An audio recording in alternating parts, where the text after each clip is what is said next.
No one in this world can you trust. Not men, not women, not beasts. This you can trust. Hello and welcome to another episode of Glory of Golden State Gaming. I'm your host, Swamp Swimmer, and with me as always, the SpongeBob to my Patrick, Vespacian. Everybody. How you doing? So, I was just thinking, we've done a couple little, our little blurbs before we get to the battle report. We've often talked about a random product we recommend or that we came across and we really like, and we want to share it with everyone. And I'm proposing we call this a new segment, because we have like we played for a while the what would this character be in the Ninth Age world segment, or the we're reviewing a show segment.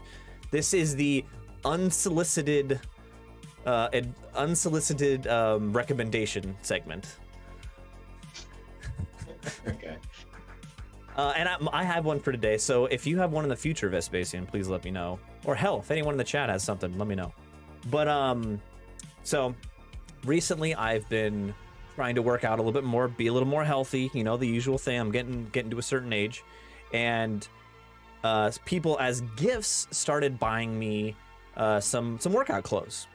And the brand that's popular with my friends here in New York City is Lululemon. And I started wearing them. It's like, whatever, they're hyper expensive workout clothes. And I'm like, whatever, big deal.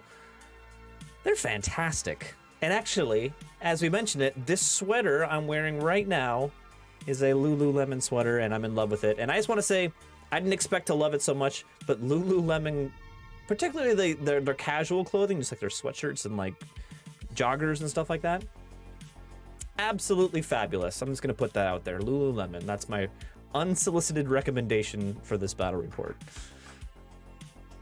I am wearing a pair of Lululemon shorts and a Lululemon shirt right now, so I guess I must agree with you. Wow. That was unplanned, just for anybody watching. That's totally unplanned.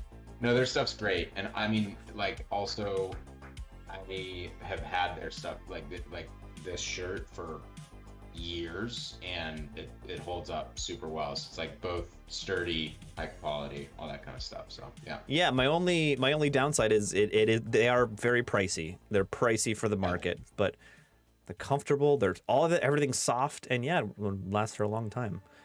So there you go. Little secret: they offer, at least they used to, a 25% discount to people in the health fitness industry. So if you have friends that like work at a gym, personal trainers, spin instructors, whatever, they can get you a 25% discount. Didn't know that. I'll have to ask around. I don't think I know any in the fitness industry, but I'll give it a shot. But make some friends. Make some friends, make some more friends. But we're talking about a battle report today, and finally, we're gonna finish it out. Finally, round 5, the last round of Infernal Zoo 2022, Davis, California. Infernal Zoo 10. We finally got the last game, Vespacian's round 5 game. You're sitting in 5th place after 4 games, so you are within striking distance of the leader of the first place. And you get paired into, oh my God, Josh. You got paired into Josh. Josh is a fantastic player. He's, a matter of fact, the most recent Masters champion. Reigning U.S. Master, yep. Yep. So this is a tough draw. Counter thrust, capture the flags. If you're interested in Vespacian's list, please click the link right above my head. It'll take you to the round 1 video where we go into his list in a little more detail. But let's talk about his Dread Elf list. So he's got the Selection Officer on a Manicore, the big Manicore, the extraordinary specimen. That's the BSB with Death Cheater and a Lance. He's got a Beastmaster General on a Manticore, also the big one. Alchemist Alloy, Pride of Gardekos, Talisman of Shielding, Lucky Charm. He's got a Master on Evocation on foot with a Crystal Ball, 23 Spears, Executioner Icon, 15 auxiliaries, 5 Shadow Riders, 2x3 Thunder Pack, 2 repeater batteries, and 2 Hydras. This is a nasty list. I didn't running around with 2 Manticores and 2 Hydras just running around the board causing damage is a pain in the rear. Yeah, and those Thunder Packs, I think, received a much needed design nerf because light troops, heavily charge dependent, res 5, they just had one too many things going for them, I think, and you'll have seen maybe that the high scoring, or one of the highest, like top 3 scoring lists at ETC was a list actually quite similar to this, that was just very heavy, just like charge dependent, but very mobile, damage type of a Dread Elf list that did really well. So Josh, he didn't copy this. It wasn't exactly the same, but yeah, similar. All right, let's look at your notes here. What did you put down there? So to be honest with you, I actually like this matchup. Depending on the mission, and I'll bellyache for just 30 seconds. Alex does this thing where he randomizes the round 5 mission, right? Mm-hmm.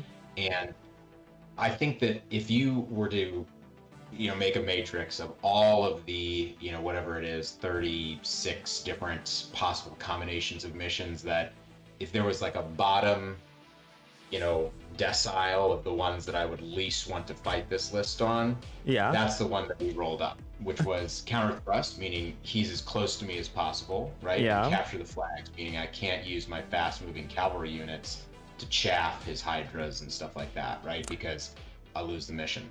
It definitely is a bad rule for you. Not least, I think I said flags or losing turn 1 would make this at least a yellow rating, and I ended up getting both. So he also lost the roll for sides, and so won the roll for first turn basically. And I'm not trying to gripe, but this I had this as a green. I like this list in a lot of scenarios and deployments, but in this one and this outcome, it was a tough one because he's basically on me almost immediately. It doesn't give me enough time for my shooting to do the work that it needs to do. So yeah. All right, so I got my first picture here. This is top 01 movement. Yeah, and so the zoo, reputed for having terrain you can see from space. This was one of the best examples. This massive pyramid taking up approximately a quarter of the board. It was I guess nice to not be on that side, but I did have that impassable terrain, that stairway thing, sort of splitting my zone. Just wasn't a good option. Also, he had that massive ruins in the middle to help ameliorate. Oh, this ruins here, yeah. Yeah. But I'll walk you through it a little bit. So basically, I dropped my Reavers on the left, or sorry, my Heath Hunters, the vanguarding ones on the left.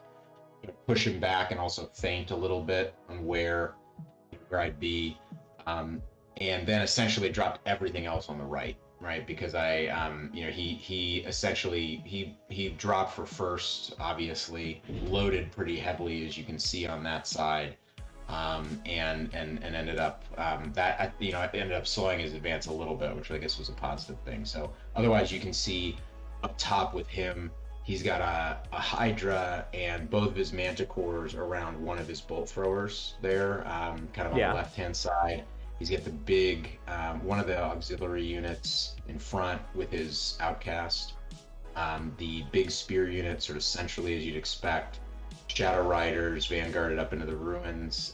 The other auxiliary unit, the other Hydra, and then the Thunder Pack. Oh, and the other Thunder Pack was put over on the other side of the pyramid. So so then with me, you can see my kind of counter drop to try to fake things out a little bit. Basically, I did the Heath Hunters, the Tree Father, and the Eagle, kind of trying to give him the impression I was going to the left, and then got the dragon, the 2 pathfinders, and I know it's a little hard to see, but you basically got everything: the archers, the BSB, the True Father Ancient, and all of the scoring units as far away as I could get him from the right hand side, essentially.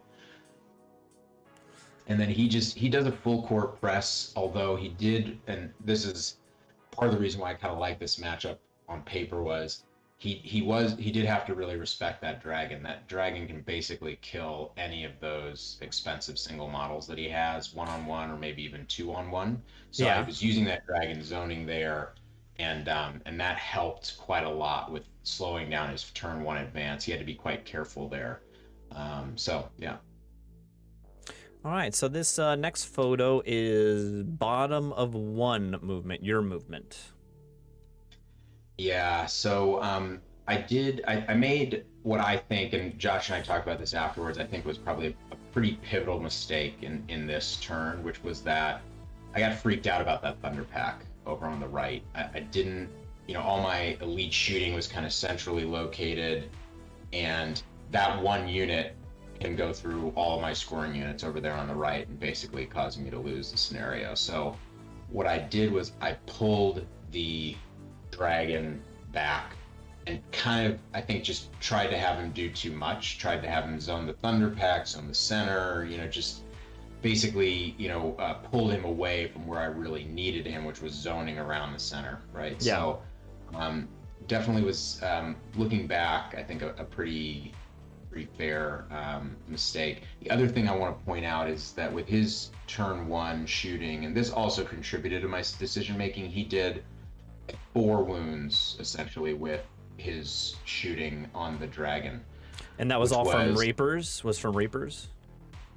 And the auxiliaries. I think there was 1 Reaper was out of range, and then the rest was the second Reaper and the auxiliaries. So I think that was, I haven't done the math on it. I think it was a little bit hot, but that also contributed to me needing to have him be maybe a little bit more out of danger, out of range from the Reapers. So yeah. And then what I did was I pulled the Tree Father over. My thinking on the left there, in the sort of in the forest, my thinking there was, if he's out of arc, and that really puts a bit of a damper on his advance, right? If he doesn't do something about that Tree Father, then moving full steam ahead leaves a Tree Father in his backline. Wait. Question 1. Oh, there's the ancient is here. Yeah. Go ahead. Center, right. Gotcha. Keep going. And that was another thing that, this having all my scoring over there and threatened by the Thunder Pack, it kind of pulled that Tree Father in 2 directions, because she needed to be providing the leadership bubble on the right, but also wanted to be able to be healing and supporting that Tree Father on the left, and that definitely caused a little bit of an issue. So otherwise I just pulled my Heath Hunters back, and I essentially turn everything to shoot at that Thunder Pack on the right, because my thinking was, he's out of general bubble. If I can take 1 model off, he's got to take a panic check. Possibly go off the board. Exactly. So that was my thinking there. Yeah, that makes sense. But yeah, you're really castling yourself in the corner, or restricting yourself to just the corner. But we'll see.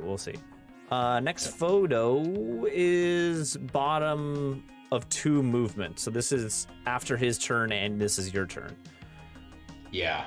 So you can see he punishes me for that mistake with the dragon, because he can bring both of his flyers and his Hydra up in the center there, and I'm able to play some games around the impassable and make it hard for him to get my elite shooters, but you can start to see that I'm getting split right around that center. Mm-hmm. And then I think I just, I make a, I think he fails a long charge with Thunder Pack, which ends up giving. Giving first thing, how did the shooting do in that round of combat in the Thunder Pack? How many did you kill? Oh, yes. Thank you for the reminder. So in my first turn, I'm able to do really well healing the dragon. I think I get back 2 or 3 wounds and put up a healing waters on it. So I feel much better about it surviving shooting, which was good. But then my shooting does almost nothing to that Thunder Pack unit. I think I do 1 wound. Just didn't roll the sixes. Sentinel's poison didn't show up. It was, they're res 5, right? So pretty robust against my shooting. Just didn't get what I needed there, unfortunately. Yeah. And then, so here you can see kind of how I react. And what I'm trying to do here is stay away from his charges, basically make impossible charges for all of his models in the center. I charge the dragon in the Thunder Pack to clear it off. Once again, I'm pulling the dragon away from the action. I think there's a few different things I could have done differently there with the dragon, but it's sort of just building on the initial mistake with that turn 1 movement and the dragon sitting over there, basically. Okay. And then we're moving on to some interesting information you sent me. Some charts here. Yeah. So if you take us back for just 1 second, let me explain what we're trying to do here. So Josh basically he doesn't have any charges with all of his central models, but he, aside from putting the BSB Manticore into my Tree Father, so the back one. The this one. Back one goes to my Tree Father. He brings his Hydra and his Lord up, kind of like essentially right where my Pathfinders are, my sort of front Pathfinder unit is. He brings them right up in front of them. He breasts my Pathfinder, my front Pathfinders, I think does like 3 or so wounds with the Hydra, and it's about average. And then he brings them up there, and so this is another reason why I liked this matchup, because that Lord is a 2-up, 5-up, which means all of my shooting at close range, wounding on 5s, Pathfinders at AP3, they actually do quite a lot of damage to him. So he brings them up, and I'm like, gotcha. So now let's go over to the averages here. So basically, you can see I big shout out to Mass CD for giving us this idea of how to look at the data. I think this is an important decision-making tool. So I had done this in advance and thought about what this could do. So you can see what the Pathfinders, the Sentinels, the Archers, and then the Archers stand and shoot following turn can do to that Manticore with the 2-up, 5-up, right? So if you look at this, right, and there's 2 Pathfinder units, right, that do, that have like a 60+% chance to do 1 or 2 wounds or more, right? 70+, 2 of them. Sentinel unit that's got a 50+% chance to do 1 or more wounds, and the Archer unit that has a 60+% chance to do 1 or more wounds to that model. And then as a backup, the Archer stand and shoot also has a over 50% chance to do 1 or more wounds to that model, right? So if you add all these things up and you look at the green bars, even if it just entered sort of in the middle of each of the green bars, that Manticore is dead in 1 turn. 1, 2, 3, 4, 5, 6, 7. Yeah. So high likelihood, high probability outcome that guy's just dead. General gone, right, which helps with a lot of some of the leadership and stuff like that. And so I took the chance. Pathfinder, Sentinels, Archers all come up. My backup plan is that he's got to charge something, try to get into combat with that model. If it's got like 1 or 2 wounds left, the stand and shoot from the Archers should do wounds, right? So yeah, I do that. I do 2 wounds. Aye.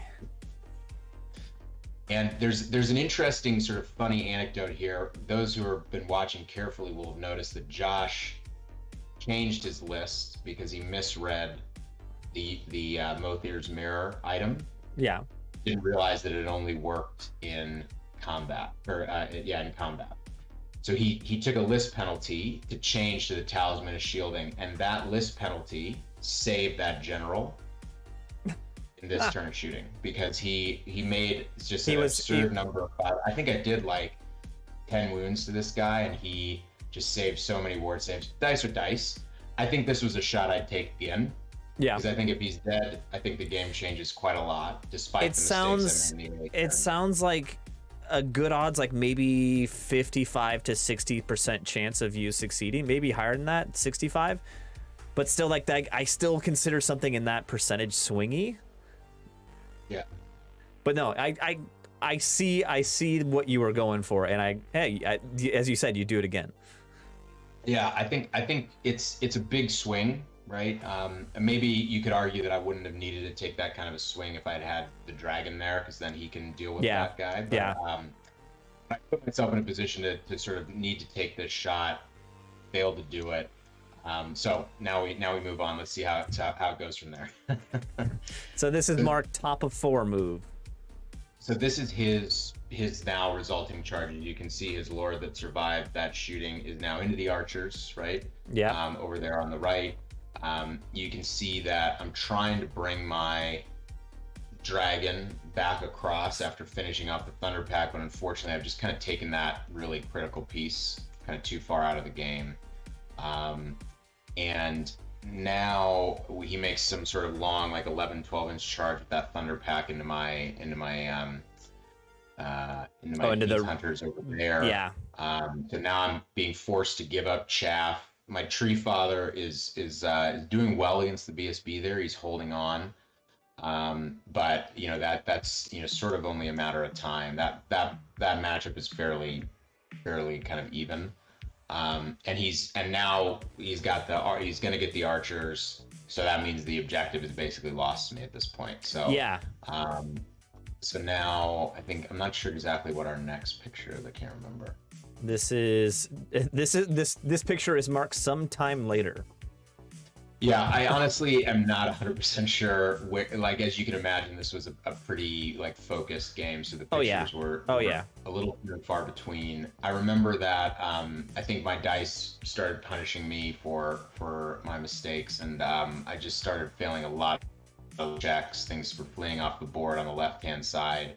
I actually, that Pathfinder unit had like a 9 check and panicked from just something dumb and ran into the center, failed to rally at the end of the game, so it cost me a bunch of points there. And basically he just ran away with all of his stuff. And I think this is the last picture. End of game. Maybe one more. This says end of game. So yeah, I had a chance. Dragon hadn't used its breath weapon. He had 1 wound left on that BSB. I brought him up, see if I could try to ping that last wound off and get a whack of points at the end. Didn't manage it. And essentially, I was able to keep kind of all the expensive stuff alive, the dragon, the general, the BSB, but lost essentially like all the units, except for maybe 1. So it ended up being a 16 to Josh. Ugh. And he ended up winning this thing also, right? Yeah, he did. And sad to say, actually failing that 9 flea test in the bottom of the game on that Pathfinder unit actually won him this tournament, because he won by 1, and he did. And that would have moved it to a 5-15. So shame. I'd love to take another shot at this. Someday. Josh is always a great opponent, fun game, and yeah, just I think a couple of early mistakes that I kind of compounded, and then didn't get some dice showing up when I needed it. So good win to Josh. Credit to him. He played a good game. Yeah, I mean, looking back, do you think your decision to move the dragon over here was the thing that did it, or was it just that bad shooting phase? I think that it was a critical one. I think that another way to think about it, and I've learned a lot about this list since. So in some ways, it's the benefit of it taking 3 months to get this battle report done.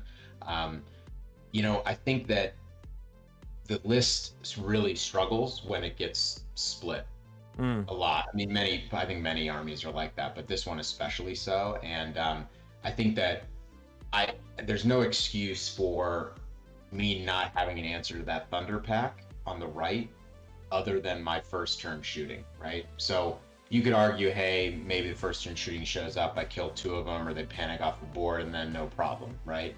Yeah. But I should have had an answer over there that would have given me the ability to focus around the center like I needed to maintain the pressure there rather than needing to split my forces out. So I think you could probably trace that mistake back to deployment even, and then it was compounded.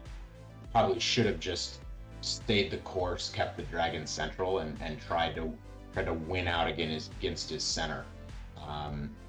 But hindsight's 2020, so good learning for sure. Well, yeah, overall, great tournament. If I remember correctly, I think with me winning in the last round and you losing in the last round, I think we might have ended up with the same points, but I want to double check that. I think we did, actually. I remember you coming over to me very excited. I think and then we looked at it. And yeah. Let's see here. Vespacian ended up with 57, and I ended up with 57. Look at that. There you go. Good tournament. Tough last round. I hope for better, but yeah, it was good. I'll always be back at the zoo. So. Oh yeah. Oh, now that I'm in San Francisco, I might not be back for the zoo. Now that I'm in New York, I might not be back at the zoo. So that would be a tough loss. I'm trying to make one, maybe two tournaments on the West Coast happen this year, but we'll see what happens. Anyway, thanks for watching, guys. Hit that like and subscribe. We'll see you next time.